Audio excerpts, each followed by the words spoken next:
So if you really stop and look at the raw processing power of the smartphone sitting in your pocket right now, I mean, it is mathematically staggering. Oh, absolutely. It's wild. Right. Like, we are talking about a device that's capable of executing literally billions of operations every single second.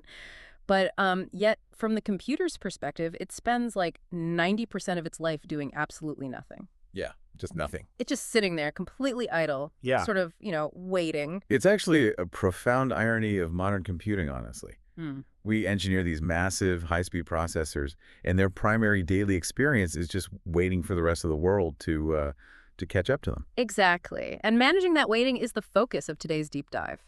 Welcome in, by the way. Today we are looking at a foundational text on software engineering that tackles this exact phenomenon.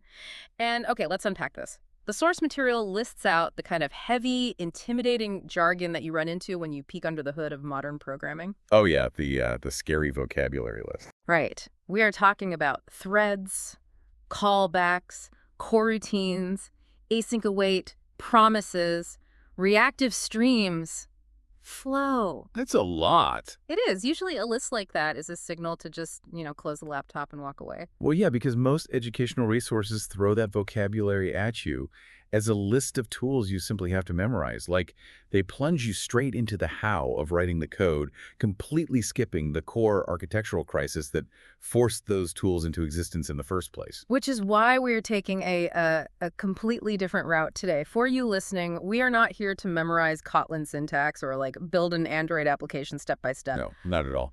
We're here to explore the hidden mechanical logic that keeps our digital world running smoothly. We're going to look at one of the most critical concepts in all of software engineering by understanding the fundamental problem it was actually designed to solve. Right, because before you learn any implementation, you really have to understand the broken system that necessitated it. I mean, if you don't grasp the underlying bottleneck, learning the syntax of a coroutine is essentially meaningless. Totally.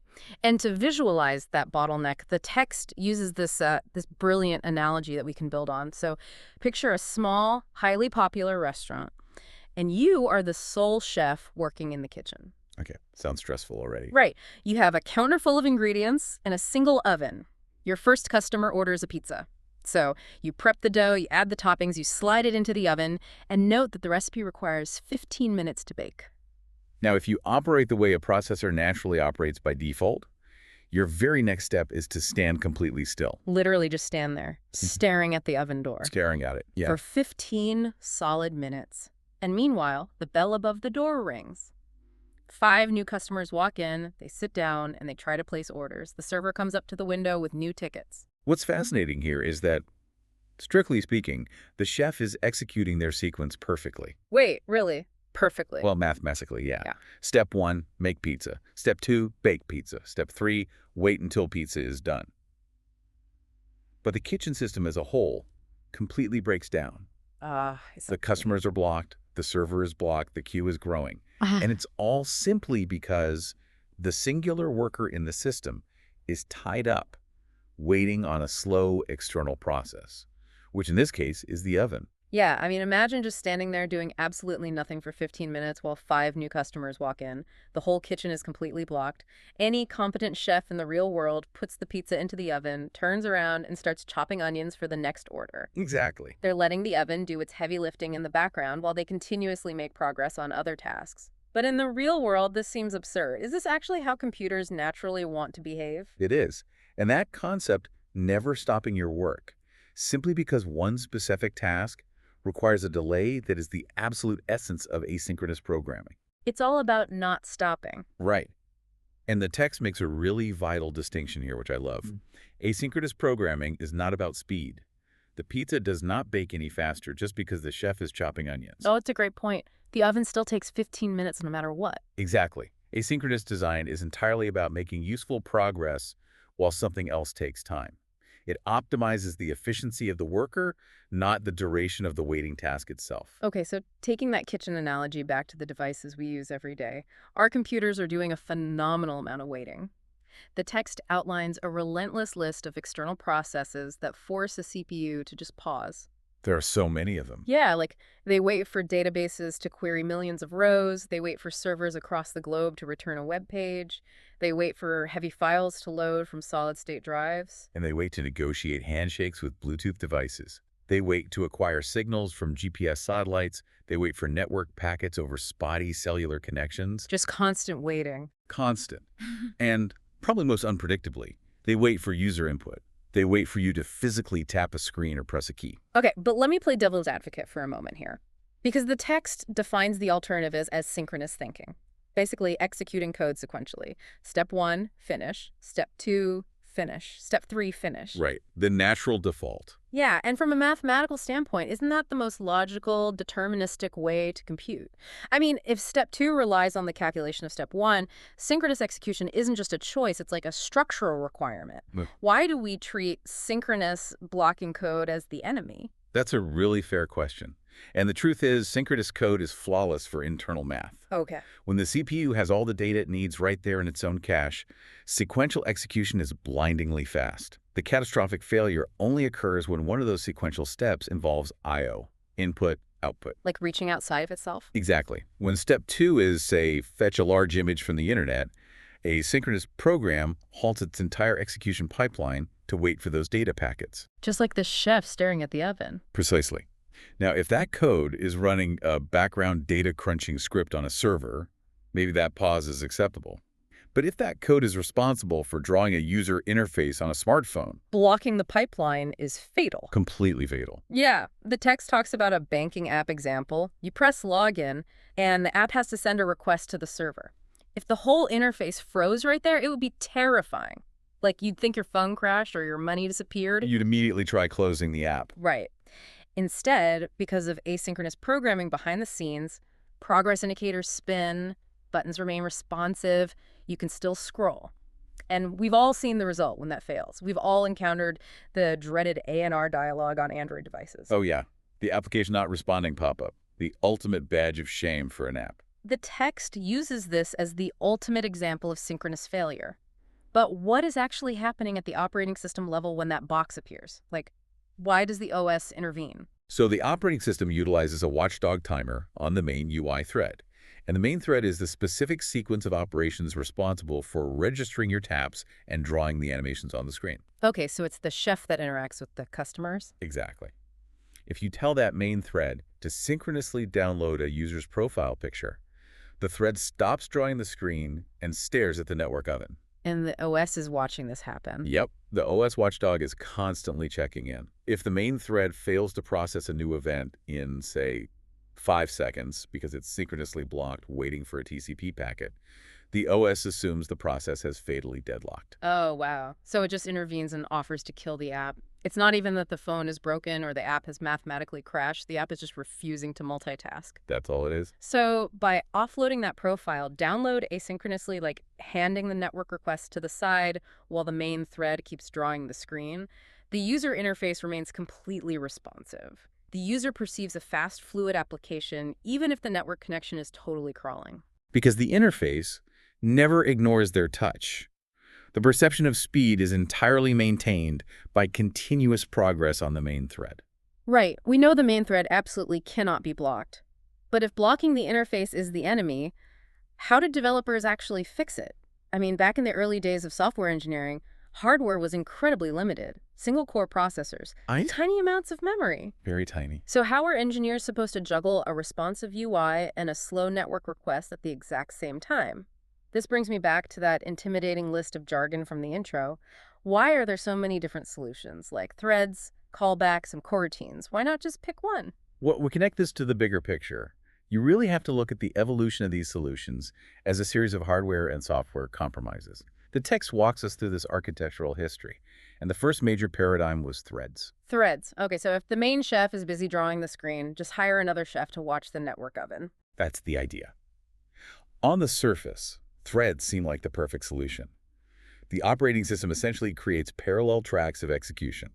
The main thread handles the UI, and a background thread handles the slow download. Sounds great. So what's the catch? The catch is that threads are notoriously expensive at the OS level. Expensive how? Like, if threads run in parallel, why are they considered too heavy? What is the actual cost here? Well, every single thread you create requires its own dedicated block of memory, usually a megabyte or more, just for its call stack. Oh, wow. Yeah, and furthermore, on a single core processor, which was standard back then, the CPU can only actually do one thing at a time. To simulate parallel threads, the OS has to constantly perform what's called context switching.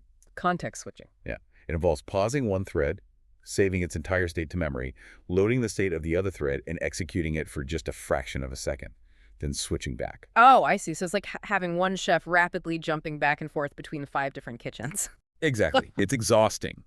If your application needs to handle thousands of concurrent network connections, creating thousands of threads will instantly exhaust the system's memory and completely crash the application. Okay, so if threads are too heavy because they require massive memory overhead and brutal context switching, the logical next step is to find a way to handle multiple tasks on a single thread. You need a way to walk away from the oven without hiring a second chef. Right, you need to stay in one kitchen. Which leads us to the next evolution mentioned in the text, callbacks. Yes, callbacks. They attempt to solve the waiting problem through an event loop. So instead of halting the thread, you fire off the network request and you attach a set of instructions to it. Like a sticky note. Kind of, yeah.